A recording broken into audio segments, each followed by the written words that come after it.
Hey everybody, welcome to Cooking with Miss Cindy. I'm Miss Cindy. Today, if you've got a chocolate craving, then I have got the recipe for you. We are going to make a 10-minute and 3-hour fudge recipe that is going to be super easy to make, and as usual require no stove, no oven, purely a microwave meal. Now, the 5 minutes is the part where you have to do something, and then the 3 hours part is the part where you have to stick it into the fridge. But altogether, even though it's not fast, it is very easy. So let's get to it. So this fudge recipe is really easy, but it does take a long time. If you are looking to eat fudge within the next 10 minutes, it is not going to happen with this recipe. I don't think it's going to happen with any recipe. These are the things that you're going to need.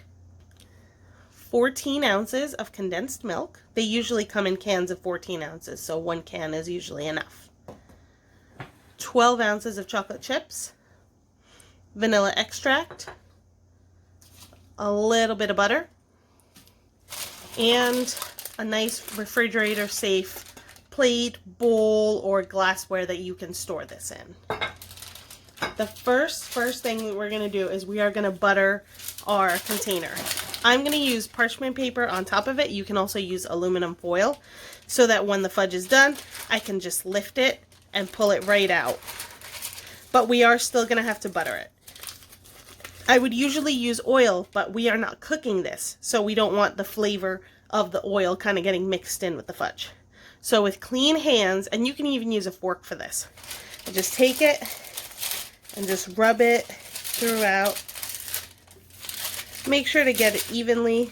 After a while, you get some on your hands. You can do this with a paper towel as well, but because butter is a little thick, it'll be a little bit harder.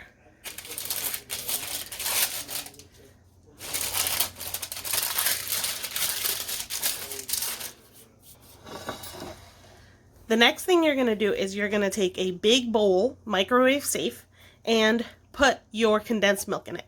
I have already done that, and mine is already in the microwave. This has been microwaving for 5 minutes, so you're going to take your milk, you're going to pour it into your microwave safe bowl and put it in for 4 to 5 minutes.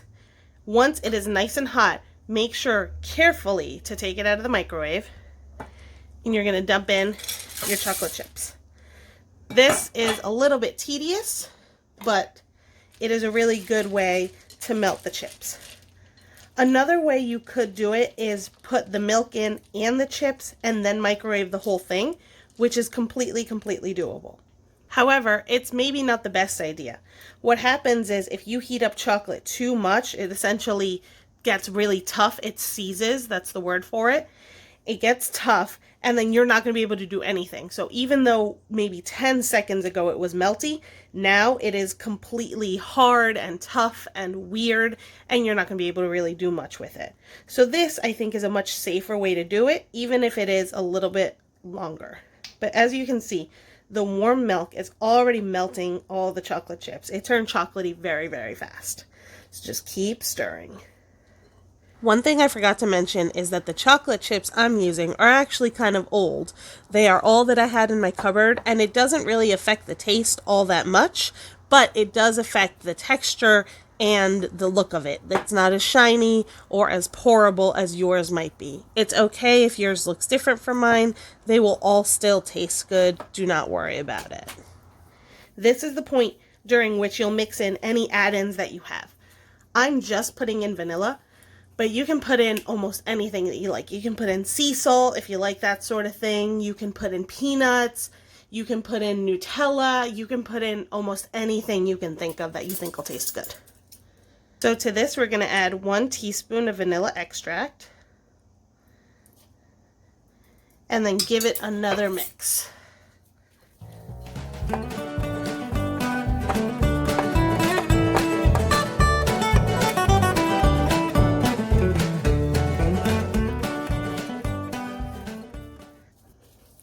You'll be able to tell that it's totally done because the chips will be completely melted and you won't have any tough chip pieces in it. You'll be able to feel it once you stir it.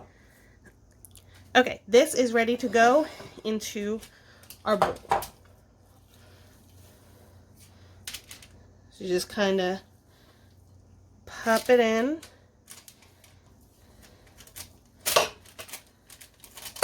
carefully. The bowl is still technically hot. Now I'm going to put a little bit of butter on my hands.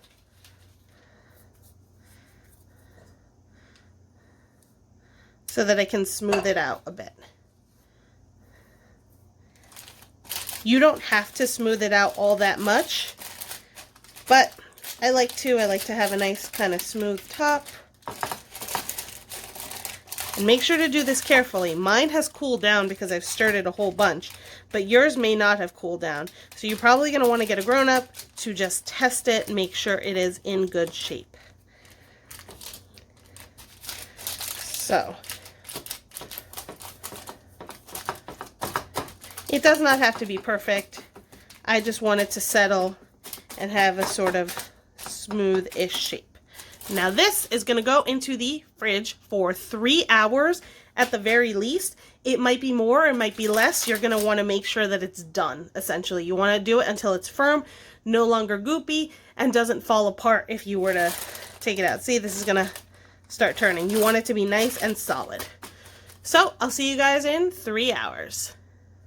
Okay, it has been a little bit over 4 hours and this is pretty much done. Like I said, I stuck with the parchment paper so I could easily do this, which makes it a lot easier. And this looks like it is ready to be cut. So this is the part that you are most likely going to need a grown-up for.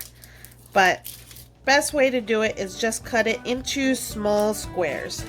This is really chocolatey, so bigger squares are probably not a great idea.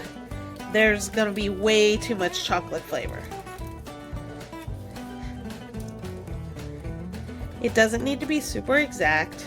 They are going to be delicious no matter whether they are perfectly straight or a little bit crooked.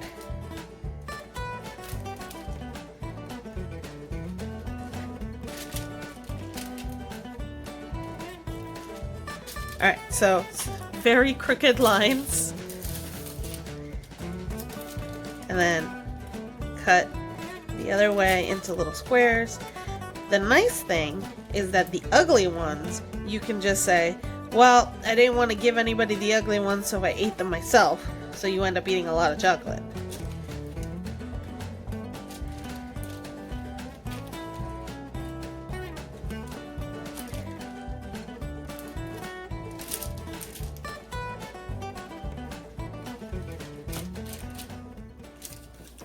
So that is it. This is a pretty easy 5-minute, well, 5-minute and 3 hours, 5-minute microwave fudge. See? Easy peasy. It just requires a little bit of patience. But now I have all this fudge to look forward to. I actually added a little bit of sea salt to mine because that's just something that I would like. But depending on what you have at home and what you like, you can add tons of different things to it.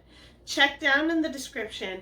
I've listed all bunches of different things that you could add to change the flavor, to add to it, or to just use up stuff that you have lying around your house. So, as usual, if you have made anything from Tween Tuesday or Cooking with Miss Cindy, I would love to see it. So please send it to this address right here, and I will either post it to our social media site or I will put it into the next video that I make. That is all for me now. I'm going to go eat my weight in fudge. So I will see you guys next week on Cooking with Miss Cindy. Bye.